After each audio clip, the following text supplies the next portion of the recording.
Hi, good morning. Um, I got a text in the middle of the night and I had to write a script. I woke up for my alarm and I was inspired to write something. So, doing my stream early today. I took yesterday off. I was busy and that was awesome. Um, so I'll just go off of my script. Um, So just a few years ago, I remember being in a crowd of press people waiting to interview an NBA coach for a press scrum. And one of the younger guys said to a colleague, "I just don't want to be part of the noise." And that made me laugh because, well, yes, you're covering sports, man. You're part of the noise. Okay. Uh, so my channel here, it's an experiment for me to get over my own fears and um, to speak the truth as I am seeing it, as I feel it. For many years, I had countless opportunities to meet different people and plant seeds of thought, one conversation at a time.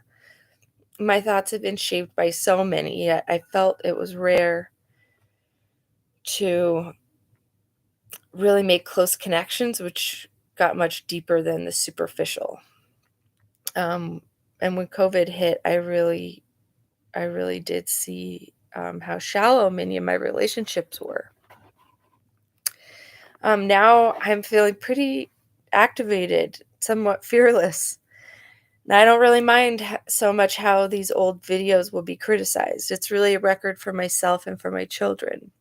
And you see, I've tried so hard in my life to be a people pleaser, yet I always cracked and showed myself to be somewhat impatient and outspoken. But I'm sick of saying things just to be nice, and I don't want to just be nice. What I am for sure though is kind. I am a kind person. That doesn't always mean I'm nice. Um my kids have had some rough times lately and we're trying to talk about what trauma means and how to work with it. We do have to experience some level of trauma in order to grow. If we get everything too easily, we end up weak, lazy. A few nights ago, I watched Honey, I Shrunk the Kids with my kids for the first time. After a few minutes in, my daughter started crying about the recent loss of our dog. Then we got to the part in the movie where the kids, who are a quarter of an inch tall and who have befriended a little ant to help them make the long trip across the lawn, the kids are attacked by a scorpion and the ant defends the children and the ant dies and my daughter wails, "Why did things have to die?" It was difficult and yet it was a wonderful moment. Despite that pain, it was wonderful because I got to hold my children close and feel so much love, even though it's a terribly sad moment. We have to feel our feelings so that we may move forward. The fear in the world for the past 2 years is something I have felt, and yet it hasn't completely taken me down. I'm not sure exactly what pushed me into the transition I'm going through now. I think it was a million little things that happened to me my entire life, but it took nearly 40 years to begin to see some of the errors in my thinking. The truth is, I wanted the world to be as I hoped it was, even though I always had a sense of my delusion. I did not want to turn off the noise in my head. I told myself it was quiet and everything would be okay. As a defense mechanism, believe this did protect some of my sweetness despite my traumatic experiences. One of the greatest traumas in my life was at a very young age, my folks getting a divorce, then getting molested at a water park at the age of 7. When my dad was visiting for our twice yearly visits, we went to a water park and ended up at a lazy river. Me being a strong swimmer and my dad just relaxing, I swam away from him and got stuck in a crowd. A creepy man grabbed me under the water, and though I was choked with fear and I couldn't say anything, I remember kicking my heart out and getting myself away. I don't know why I couldn't scream.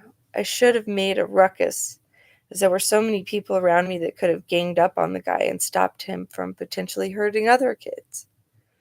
What hurts the most about this experience is that he could have molested other kids that same day because I didn't speak up.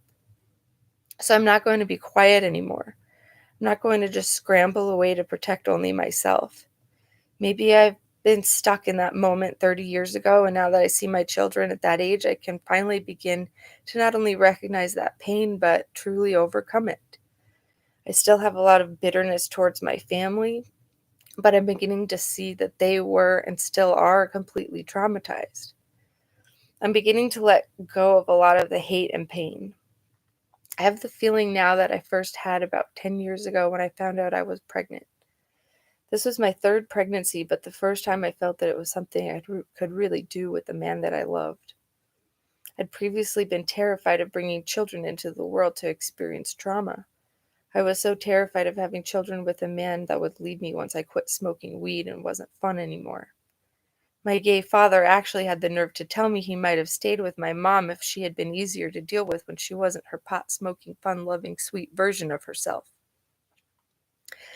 Now, I'm not here to talk complete shit, but this is my story, and it's full of a lot of huge piles of crap. I've desperately tried to reconcile the love for my parents, and yet there is so much anger I have, so much resentment. I've done well up until this point to pretend that I've been healing. In a few measurable ways, I've learned to control many of my outbursts. I used to say that my mom had a long fuse. We would get away with plenty of shit until she finally blew up. Now I get that. I've been letting my fuse burn so long I almost surprise myself when I blow. When I decided I could be a mom and got to experience a full pregnancy for the first time, I realized I felt like no one could fuck with me. Now I have that feeling once again. While I do think it would be very difficult to have another child right now, I feel like I have that same feeling. I could be pregnant again. I'm not sure yet, but the point is I'd gladly accept that challenge again. If I'm not, I hope I can continue to channel that feeling of being a strong, powerful mama bear with whom you shall not be fucking with. While I've had that feeling for the past 10 years with my two children being born, there's something very different about being pregnant and having that connection with your child. My final point is that right now we're not only in the middle of the great culture wars, but also the earth has never been so close to its complete destruction at the hands of men and women hell-bent on controlling the narrative no matter the cost of life. When it comes to the culture war, we're facing medicalization under the guise of protecting others. We're supposed to get a jab to protect others around us, and we're supposed to let kids choose their gender to prevent them from killing themselves. Medicalization is to be forever taking a pill or a shot or whatever. While I've always been a champion for human rights, I see there is something very wrong about embracing the narrative that we shall allow children to castrate themselves before they have even gone through puberty. If you want eggs, you need a hen, not a rooster. If you want milk, not only do you need a female cow, but you also need a male bull, because she had to have birthed a calf in order to provide milk. I don't want to be insensitive, for my heart breaks for anyone who's felt uncomfortable with themselves for whatever reason. My point is echoed by transgender people whose points include that puberty is hard enough. So if you want to transition and forever be taking a hormone which will affect your ability to reproduce, do not do something that is irreversible. 2, redefining gender itself seems to be quite ridiculous when it comes down to my body, my choice, but we force jabs on people and don't allow them say in the matter. Imagine if one day we're told that due to the risks of human life and childbirth, no one should have children. So for the sake of not losing a child to suicidal thoughts, we'll let them choose to castrate themselves before they even know what that means. I had to experience 2 unplanned pregnancies prior to the one that made me want to be a mother. I may be judged for my choices, but the point is, my words are not to cause harm against anyone who struggles with their identity.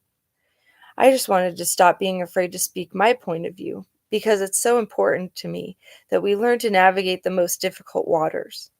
Even if it looks like a peaceful, meandering river, there is something terrible happening underwater, out of sight, making that loud, boisterous person fall silent out of fear.